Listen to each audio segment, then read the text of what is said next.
Election के लिए तैयार हम आज नहीं, आज से 4 महीने पहले भी थे, आज भी हैं और कल भी हैं। जब भी चाहे जो सामने वाली पार्टी करा सकती है इलेक्शन। ऐसा कभी सुना भी नहीं कि दिल्ली में रोज़ गोलियां चलती हों, मर्डर्स होते हों। तो क्राइम एक बहुत बड़ा मुद्दा है। थोड़े दिनों में उदाहरण हमारे भी देंगे और विदेश वाले भी देंगे। अभी ट्रंप साहब ने तो हमारी चीज़ को वैलिडेट कर ही दिया। केंद्र सरकार की जो योजना है वो 5 लाख तक है सिर्फ, और हमारी 50 लाख नहीं है। 50 लाख से ज़्यादा का बिल आता है तो भी पे करेंगे, गवर्नमेंट में भी करेंगे, प्राइवेट में भी करेंगे। कम से कम महिलाएं तो खुश हैं। आधी जब आधी यार खुश होगी तो हैप्पीनेस इंडेक्स में ऊपर तो जाएंगे ही जाएंगे। तो हम सबको खुश रखना चाहते हैं। नमस्कार, मैं हूं प्रमिला दीक्षित। आप देख रहे हैं TV9। पूरी दुनिया में बेशक फेस्टिव सीजन चल रहा हो, लेकिन दिल्ली में ये पॉलिटिकल सीजन है और हमारे साथ इस वक्त दिल्ली सरकार के पूर्व मंत्री, आम आदमी पार्टी के नेता सत्येंद्र जैन हैं। सत्येंद्र जी, क्या तैयारियां हैं चुनाव में, क्या आपके मुद्दे हैं? सबसे पहले तो आपसे ये पूछना बहुत ज़रूरी है, अब तबीयत कैसी है आपकी? बिल्कुल ठीक है। ठीक है, दुरुस्त, बिल्कुल। हाँ जी बिल्कुल। चुनाव के लिए तैयार? हाँ बिल्कुल तैयार है। क्या मुद्दे हैं जिनको लेकर आगे बढ़ रहे हैं? आजकल आप लोग दिल्ली में क्राइम की बहुत चर्चा कर रहे हैं, उसको लेकर घेर रहे हैं। मुद्दे तो कई सारे हैं। जी। और पहले तो जो पहला क्वेश्चन आपने कहा था कि चुनाव की तैयारी है, अरविंद केजरीवाल जी ने बाहर आते ही पहले दिन कहा था कि कल करा लीजिएगा, हम तैयार हैं। तो इलेक्शन के लिए तैयार हम आज नहीं, आज से 4 महीने पहले भी थे, आज भी हैं और कल भी हैं। जब भी चाहे जो सामने वाली पार्टी करा सकती है इलेक्शन। दूसरा, मुद्दों की बात है, जहाँ तक है दिल्ली में मुद्दे बहुत सारे हैं। शिक्षा है एक मुद्दा, स्वास्थ्य मुद्दा है, बिजली भी है, पानी भी है, और इसी तरह क्राइम भी एक बड़ा मुद्दा है। क्योंकि क्राइम का जो पूरी डीलिंग है वो केंद्र सरकार को करना होता है। दिल्ली पुलिस केंद्र सरकार को रिपोर्ट करती है, वो एक बहुत बड़ा मुद्दा है। दिल्ली में पहली बारी गोलियां चल रही हैं। ऐसा कभी सुना भी नहीं कि दिल्ली में रोज़ गोलियां चलती हों, मर्डर्स होते हों। तो क्राइम एक बहुत बड़ा मुद्दा है। क्राइम के मुद्दे को उठा रहे हैं, इसके साथ ही आप लोग तमाम योजनाएं भी लेकर आ रहे हैं, महिलाओं से लेकर हर वर्ग को प्रसन्न करने की जो कोशिश है। तो उसमें जो महिला सम्मान का ये जो कार्यक्रम आपने किया है, उसके पीछे क्या मंशा रही है? और ठीक चुनाव से पहले जाहिर हो इस पे सवाल तो देखो उठेंगे। क्या होता है, हैप्पीनेस इंडेक्स में ना इंडिया बहुत नीचे है। तो कुल 180 कंट्रीज़ का इंडेक्स होता है, इंडिया उसमें 160 नंबर पे आता है। तो उस इंडेक्स में, खुशी के इंडेक्स में थोड़ा ऊपर ले जाने के लिए पूरी कोशिश कर रहे हैं, भरसक कोशिश कर रहे हैं। और कम से कम महिलाएं तो खुश हैं। आधी जब आधी यार खुश होगी तो हैप्पीनेस इंडेक्स में ऊपर तो जाएंगे ही जाएंगे। तो हम सबको खुश रखना चाहते हैं। और दूसरी बात ये भी है कि देखो, 3 ही चीज़ें हैं यहाँ। किसी भी चीज़ को चलने के लिए ना, इकोनॉमी को चलने के लिए, इंसान को चलने के लिए, कंट्री को चलने के लिए 2 चीज़ें चाहिए होती हैं। इंसान को चलने के लिए 2 टांगें चाहिए, इकोनॉमी को चलने के लिए, देश को चलने के लिए 2 चीज़ें चाहिए, वो है एजुकेशन और हेल्थ केयर। तो हमारी ये सरकार का सबसे प्राइम मुद्दा है एजुकेशन और हेल्थ केयर। देश की अकेली सरकार है जो अपने बजट का 40%, मैं दोबारा से बताऊंगा, 40% एजुकेशन और हेल्थ केयर पर खर्च करती है। कोई भी सरकार इसका आधा भी नहीं करती। साथ ही साथ जितने भी डेवलप्ड कंट्रीज़ हैं, जो डेवलप कंट्रीज़ का मॉडल है, तो वहाँ पर सारे कंट्रीज़ ने इसको किया है। पहले एजुकेशन और हेल्थ केयर को उन्होंने बहुत तवज्जो दी, फ्री दी अपने रेजिडेंट्स को, सबको क्वालिटी एजुकेशन और क्वालिटी हेल्थ केयर फ्री दी। और साथ ही साथ सोशल सिक्योरिटी का उन्होंने एक सिस्टम बनाया अपने यहाँ पर। तो जो भी हम कर रहे हैं, जिसको आप कह रहे हैं कि भाई हम खुश करने के लिए कर रहे हैं, वो सोशल सिक्योरिटी का पार्ट है। महिलाओं की जो योजना है वो एक तरह से सोशल सिक्योरिटी का ही पार्ट है कि हम जैसे महिलाओं को 2100 रुपये महीना सभी को देंगे। देखो, बहुत अमीर है उसको फ़र्क नहीं पड़ता है 2100, पर जो बहुत गरीब है उसको बहुत फ़र्क पड़ता है। अगर किसी के घर में टोटल इनकम मान लो 20,000 रुपये महीना है और 2 महिलाएं हैं, 4,000 रुपये महीना और मिलने लगे, 4200 रुपये, तो that comes out to be 25%, 25% of income of household. 25% income है वो। और किसी की 10,000 हुई तो उसमें तो 40% इजाफा हो जाता है। हाँ, जिसकी लाखों में है उसको फ़र्क नहीं पड़ता है। तो इसलिए सोशल सिक्योरिटी को हम अलग तरीके से रीडिफाइन कर रहे हैं। जितने भी डेवलप कंट्रीज हैं, स्वीडन है, डेनमार्क है, जिस भी कंट्री को देखें वहाँ पर मिनिमम सोशल सिक्योरिटी देते हैं। आप लोग तो विदेशों के सब लोग नेता उदाहरण जरूर देते हैं, तो थोड़े दिनों में उदाहरण हमारे भी देंगे और विदेश वाले भी देंगे। अभी ट्रंप साहब ने तो हमारी चीज़ को वैलिडेट कर ही दिया। उन्होंने कहा हम भी बिजली को सस्ता करेंगे या फ्री करेंगे। तो ऐसा नहीं है। देखो क्या होता है, सोशल सिक्योरिटी को रीडिफाइन करने का ये तरीका, जो हमने बिजली फ्री दी, पानी फ्री दिया, महिलाओं के लिए बस यात्रा फ्री की, वो सब सोशल सिक्योरिटी का पार्ट है। तो 3 ही चीज़ें, बस दिल्ली सरकार 3 ही चीज़ों पे काम कर रही है, education, health care and social security. Health के लिए आपने बुजुर्गों के लिए कहा है कि 70 साल से ऊपर के लोग। जी नहीं, जी नहीं, 60 से 60 ऊपर, साल। क्योंकि केंद्र सरकार 70 से ऊपर के लिए कर रही है, आप लोग उसको और उसका समय सीमा अपने घटा दी, 60 से ऊपर के लिए आप करेंगे।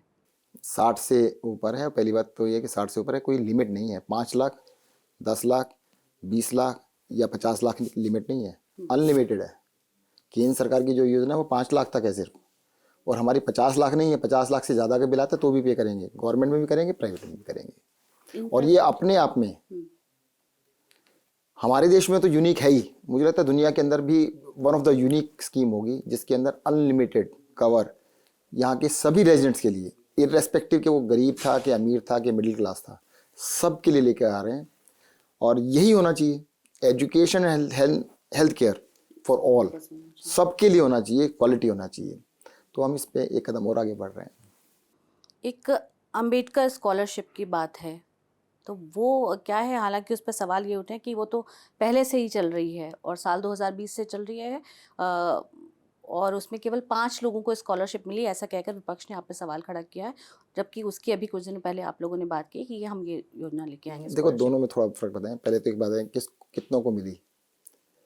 होता क्या है, दिल्ली सरकार कई सारी योजनाएं चला रही है, पर हमारी एक बहुत बड़ी दिक्कत क्या रही है कि हम इतना उसका प्रचार नहीं कर पा रहे जितना करना चाहिए। जैसे हम करते हैं तो आप भी शोर मचाते हो कि प्रचार कर दिया। अरे बताएंगे तभी तो पता लगेगा। जो अम्बेडकर स्कीम हमने निकाली है उसके अंदर विदेशों में पढ़ाई फ्री करा रहे हैं कि अगर इंटेलिजेंट बच्चा है, बहुत ही होनहार है, तो उसको विदेश में पढ़ाई कराएंगे। तो चलो हम वैसे ऐड नहीं दे पा रहे हैं, आप हमसे क्वेश्चन पूछ लीजिए तो भी लोगों तक बात पहुंचेगी। तो आपका धन्यवाद है कि आप पूछ रहे हैं, तो बहुत सारे बच्चों तक पहुंचेगी और इस बारी बहुत सारे बच्चे इसका फ़ायदा उठाएंगे, हम चाहते हैं। इसके अलावा इंफ्रास्ट्रक्चर में आप क्या चाह रहे हैं, क्योंकि सरकार आप ही की है 3 बार से, तो इंफ्रास्ट्रक्चर के लिए अब आप और दिल्ली को क्या देंगे? नहीं, दिल्ली के अंदर देखो इंफ्रास्ट्रक्चर में पहली बात तो वही मैं बता रहा हूँ ना, हम काम काम काम और काम उसमें लगे रहे, प्रचार नहीं कर पाए जितना करना चाहिए था। लोगों को लगता है कि भाई यार इंफ्रास्ट्रक्चर ना शायद कम हुआ। हमसे पहले 200 किलोमीटर की मेट्रो थी, केजरीवाल सरकार ने 450 किलोमीटर कर दिया, 250 किलोमीटर एक्स्ट्रा। यानी हमसे पहले टोटल जितनी बनी थी उससे 1.5 गुना ज़्यादा, मतलब 200 किलोमीटर बनी थी, 250 किलोमीटर और बना दी हमने, स्टार्ट हो चुकी है। बाकी नई लाइनें बन रही हैं। दिल्ली में हमसे पहले 70 साल में 68 फ्लाईओवर्स बने थे, हमने 10 साल में 38 बना दिए। तो हमने तो पहले के मुकाबले काफ़ी ज़्यादा काम किया। दिल्ली में 1747 कॉलोनीज ऐसी थी जिसमें सीवर लाइन नहीं थी, हमने सब में सीवर लाइन डाल दी।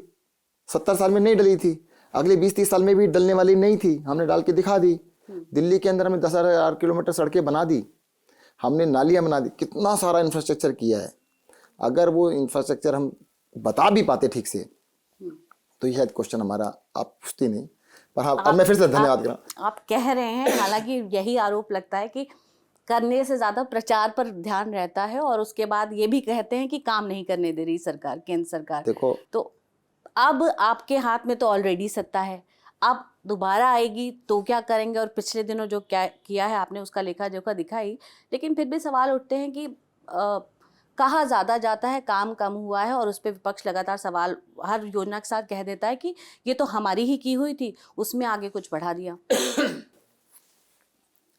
1-2 का नाम बताइए। मेट्रो की ही बात हम कर रहे हैं। मेट्रो मैंने कब कहा कि नहीं बनी? हमसे पहले बनी थी ना 200 किलोमीटर, हम उसका तो क्रेडिट नहीं ले रहे जी। हम तो यही कह रहे हैं कि उसके बाद 250 किलोमीटर हमने बनाई। अब ये कह देना कि भी मेट्रो तो 1990 में स्टार्ट हो गई थी, जी। तो उसके बाद जो भी मेट्रो बनेगी 1990 में जिसने स्टार्ट की सारा क्रेडिट उसको ही, वो तो थोड़ा सा जाती हो जाएगी। आगे के लिए क्या है? आगे के लिए हम कह रहे हैं दिल्ली के इंफ्रास्ट्रक्चर को भी वर्ल्ड क्लास में कन्वर्ट करेंगे, काफ़ी हद तक कर रहे हैं और आगे करेंगे। आपने सड़कों को देखा होगा, 10 सड़कें दिल्ली के अंदर, आप देखिएगा पंजाबी बाग से धौला कुआं तक, साउथ एक्स तक पूरी सड़क को क्या शानदार बनाया है। लोधी रोड की सड़क आप देख के आइएगा, इंडिया में नहीं वर्ल्ड के अंदर किसी भी कंट्री के अंदर चले जाए, सिंगापुर से अच्छी ना हो तो फिर क्या ना मुझे। आप मेरे यहीं पर आए हैं तो यहीं देखिएगा, रोड नंबर 43 देख के आइएगा, क्या शानदार बनाई है। वजीरपुर डिपो से रिठाला तक की रोड है, क्या शानदार। 10 हमने सैंपल स्ट्रेच बना दिए हैं। अब दिल्ली की जितनी भी सड़कें हैं सबको यूरोपियन स्टैंडर्ड से शानदार बना के दिखाएंगे, ऑल रोड्स, एक नहीं, हम सब की बात कर रहे हैं। सैंपल इसलिए बनाना जरूरी होता है कि भाई साहब जनता का पैसा लगा रहे हैं, अब नए तरीके से लगा रहे हैं तो पहले देख लें ठीक से है। हाँ जरूर है कि भी बीच में कोरोना की वजह से लॉकडाउन हुआ, 2 साल काम लगभग बंद ही रहे, उसके बाद फिर हमारा ही लॉकडाउन हो गया, तो थोड़ा डिले हुआ कुछ चीज़ों में, पर इसको करेंगे सारा। बहुत बहुत धन्यवाद हमसे बात करने के लिए। तो ये थे सत्येंद्र जैन। हालांकि सरकार का ये कार्यकाल बहुत ज़्यादा ऐसा हुआ कि खुद पूर्व मुख्यमंत्री जेल में रहे और तमाम मंत्री, लगभग आधी सरकार जेल में रही, लेकिन अब जब सब बाहर हैं और दिल्ली में चुनाव होने वाले हैं, एक नई ऊर्जा के साथ तैयार हैं, तमाम वादों के साथ, और फोकस कहना है कि बिल्कुल पूरी तरह से शिक्षा, स्वास्थ्य और दिल्ली के विकास पर रहेगा। धन्यवाद।